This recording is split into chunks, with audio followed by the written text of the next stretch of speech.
Selamat petang, salam sejahtera. Isu hangat petang ini, saya tiada kedudukan undang-undang untuk kawal 1MDB, kata Jolo. Berita sepenuhnya. Ahli perniagaan Low Teck Jo menegaskan dia tidak mempunyai kedudukan undang-undang untuk mengawal 1MDB dan 4 anak syarikatnya. Individu dikenali sebagai Jolo itu berkata demikian menerusi pernyataan pembelaan bahawa dia tidak memegang jawatan rasmi dalam dana kekayaan negara itu maupun 4 anak syarikatnya. Dokumen mahkamah itu adalah tindak balas terhadap saman sivil yang dikemukakan oleh 1MDB dan 4 anak syarikat berhubung dakwaan manipulasi pihak ketiga yang membawa kepada penyelewengan berbilion ringgit. Peguam Jolo dari firma guaman Valen Ong & Partners memfailkan pernyataan pembelaan itu di Mahkamah Tinggi Kuala Lumpur 2 hari lalu 26 Januari. Jolo antara individu dan entiti yang menjadi sasaran 22 saman sivil oleh 1MDB dan bekas anak syarikatnya SRC International pada tahun lepas. Saman sivil itu menamakan mereka yang didakwa menipu 2 entiti milik kerajaan itu, sama ada secara sedar atau tidak. Salah satu saman sivil itu menyasarkan Jolo dan 5 defendant lain, bapa dan ibunya Low Hek Ping dan Go Giak Iwi, kakak Jolo Melin, adik lelakinya Tek Zin dan individu yang didakwarakan sekutunya Eric Tan Kim Long. Saman sepatutnya digugur. 4 anak syarikat lain ialah 1MDB Energy Holdings Ltd, 1MDB Energy Ltd, 1MDB Energy Langat Ltd dan Global Diversified Investment Company Ltd yang sebelum ini dikenali sebagai 1MDB Global Investment Ltd. Menurut pernyataan pembelaan yang dilihat oleh Malaysia Kini, Jolo mendakwa bahawa tuntutan mahkamah itu sepatutnya digugurkan kerana ia gagal mendedahkan sebab tindakan yang munasabah terhadap dakwaan pecah amanah atau kewajipan fidusiari. Ahli perniagaan itu menegaskan bahawa dia tidak pernah menjadi pengarah atau pemegang saham dalam 1MDB atau 4 anak syarikatnya dan juga bukan ahli lembaga penasihat planatif pertama atau sebahagian daripada pengurusan mana-mana planatif.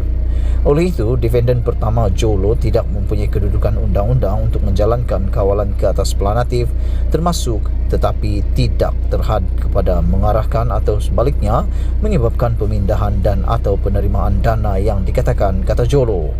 Dalam kes mahkamah berasingan terhadap Najib berhubung kes 1MDB dan SRC, pasukan peguam pembela bekas Perdana Menteri itu berhujah bahawa tertuduh tidak mengetahui sebarang salah laku dan sebarang kesalahan didalangi oleh Jolo dan beberapa individu lain.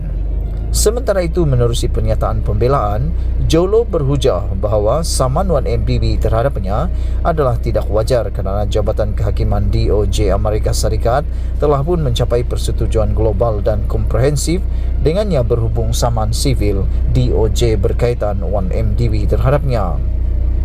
Dan menurut ketetapan bersama yang dipersetujui bersama di antara dia dan DOJ itu tidak merupakan pengakuan bersalah, kesalahan, liability dan atau sebarang bentuk kesalahan sekalipun.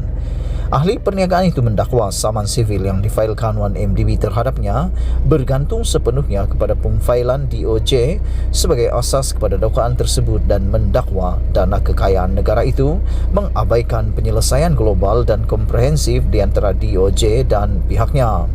Jolo berhujah bahawa penyelesaian komprehensif antara dia dan DOJ membawa kepada pelucutan dan pemulangan aset secara sukarela untuk kepentingan utama kerajaan Malaysia dan juga untuk kepentingan planatif.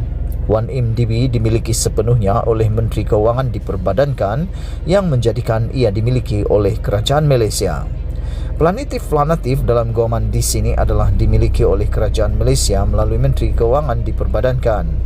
Secara nyatanya, kerajaan Malaysia adalah penggerak utama di dalam guaman ini terhadap dividen-dividen yang dinamakan di sini.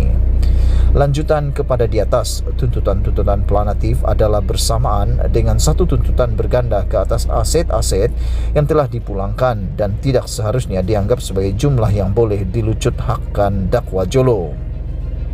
Antara 2019 dan tahun lepas dilaporkan bahawa DOJ Amerika Serikat telah memulangkan berbilion ringgit dalam aset 1MDB kepada Malaysia. Semakan pada senarai kausa dalam talian menunjukkan bahawa saman 1MDB terhadap Jolo dan 5 defendant lain ditetapkan untuk pengurusan kes secara dalam talian di Mahkamah Tinggi Kuala Lumpur pada 9 Februari. Sekian isu hangat petang ini. Jangan lupa tinggalkan komen anda, sila tekan butang subscribe dan kita jumpa lagi. Bye-bye.